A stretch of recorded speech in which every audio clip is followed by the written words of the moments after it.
Hey everyone, it's Dave and it's Bo, who's resting already. Welcome to, I guess this would be season 2 of This Week in the Garden, because this is my 53rd video. So thank you to everyone who has been watching over the past year and for all the subscriptions and likes and comments. I've really enjoyed reading them all, and I'll give you some total numbers later on. I don't know if I'll do it in today's video or not, but I want to get out into the garden and show you what's been going on. I have been reworking this bed over here simply because this is the bed I started on a year ago, putting in all the brickwork and pulling out all the weeds, pruning the roses and stuff like that. This year, the weeds came back in a little bit, not as bad as last year. The brickwork has maintained itself perfectly.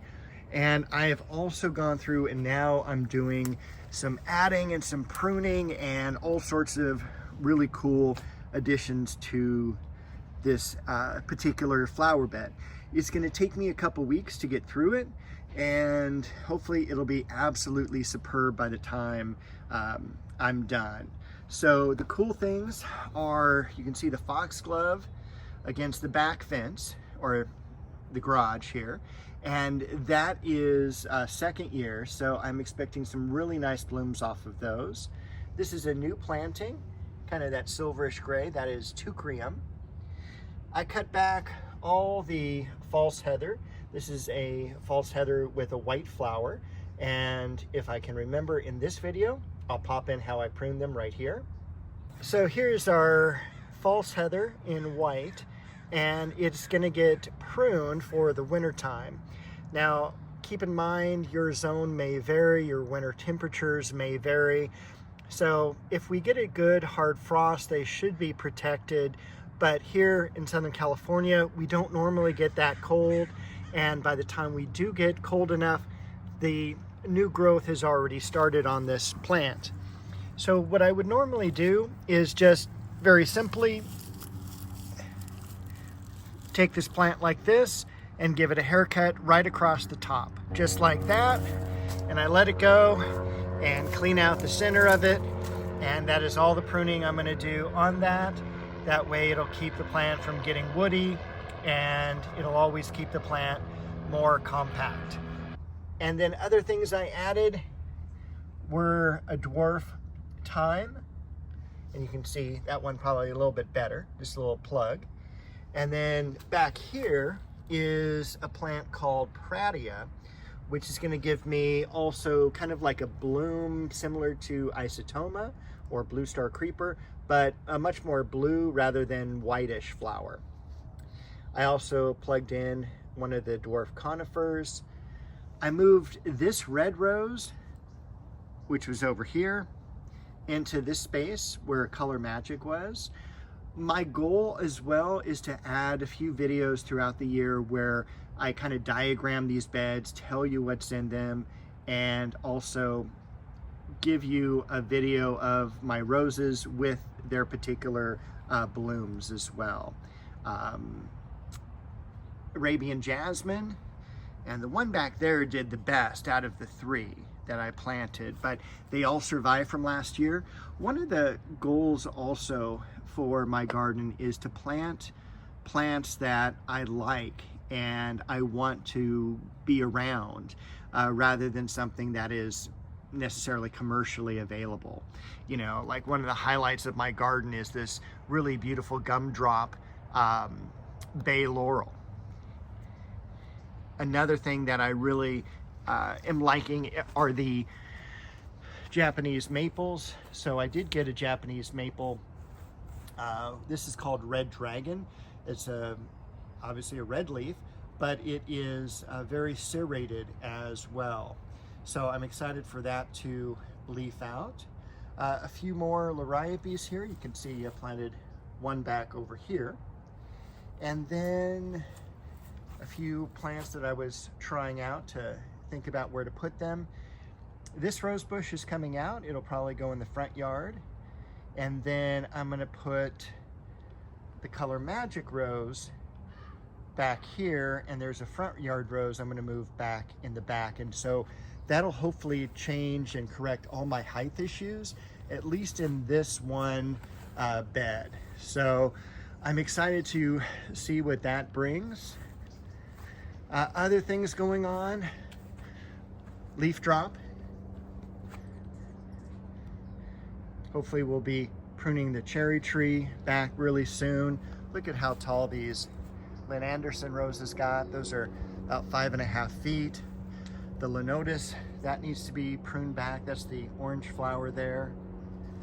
I'm excited to see really what survived from this last summer, where the weeds really kind of got back a hold, but luckily most of what we see is crabgrass, so it's easier to pull out than a lot of the other grasses that have been in here.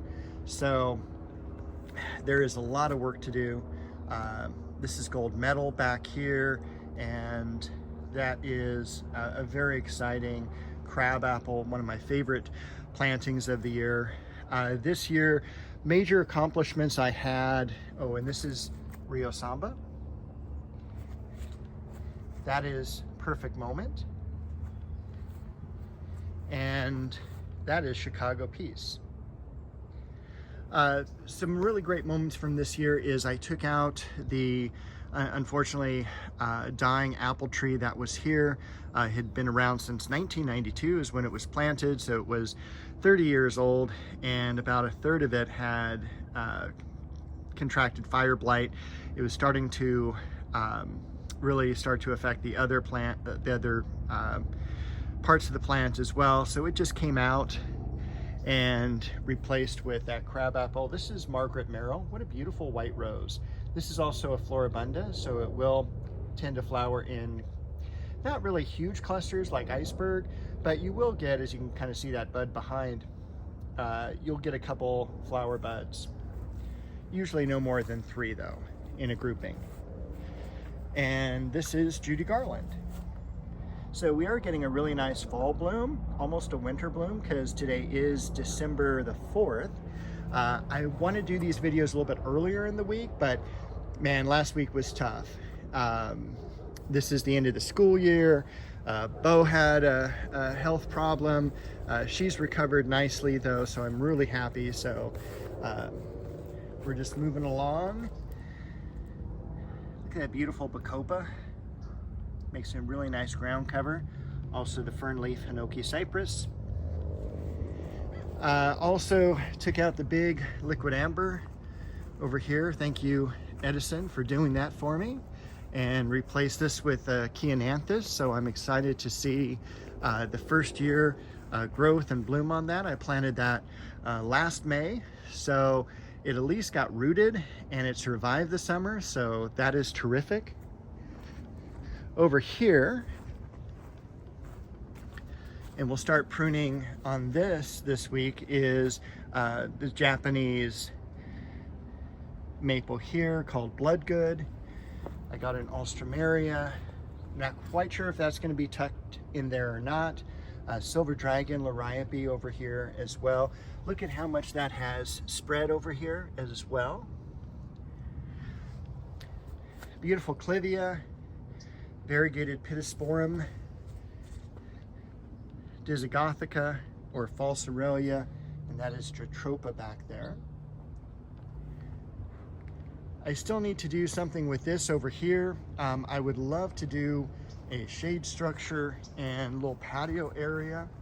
I also kind of want to do something right in the middle of the yard, but I'm not quite sure what. I really need just to focus right now on getting that rose garden looking spectacular and finishing a lot of the projects that just got halted because of the heat. Now, I did all the brickwork in the garden last year, and then I started on this patio bed here, and then I just stopped. I've got the bricks. I just need to finish that job. If there's anything else in the yard I need to really show you, because we're starting to, you know, as you saw, pruning the roses back. The pomegranate there almost lost all of its leaves. Really nice green growth still on all the dahlias. I did prune this Japanese maple last week. Carex, which I'll definitely add more of. A few blooms left on the daylilies. Have a whole bunch of goals for this year, and one of them is to really get all of these planted, because I am just buying plants because I see them and I know that they're tough to find, and I store them here, but there needs to be a quicker time between me buying them and getting them in the ground. This is a beautiful herb if you've never grown it. I think the botanical is Melissa officinalis, which is lemon balm.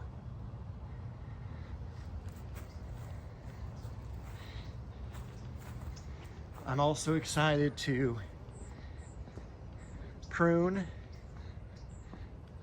this flowering magnolia. If you remember how beautiful it came out last year. We're also having a much drier year this year than last year, so hopefully we will get some rain. We are still looking at least 10 more days where we really aren't expecting anything. And there is as we're blinded by the light here because it is morning, across the way there is a dogwood. It's a little bit too close to the privet hedge, so we are going to move that out a little bit more into a different section of the yard. But anyway, that is the yard that I'm going to be working on, of course, throughout this season. I want to keep the weeds down more. I want to prune that privet hedge into much more of the columnar forms like you see at the left there. One or two of those will be taken out for a little bit more space. And I think that is everything for this video. I will also drop in a little tip of the week at the very end here. Here is my tip for the day. Mint is one of the easiest plants to grow, and it really does deserve a space in each and every garden. It will go dormant during the winter time, but it always comes back, and it's a very useful herb. It's a herb that brings good memories. When you press the leaves and you have that mint smell to it, you can put it in teas. It's very useful. But the tip of the day, put mint in containers. As I mentioned, I was just pulling this weed out, and take a look at that root system. It is a gigantic root system. It's still going. That is how much roots were on that tiny, tiny little sprig of mint above the ground. So best in containers unless you want to have mint permanently in your garden. I'll see you all next week with a new video.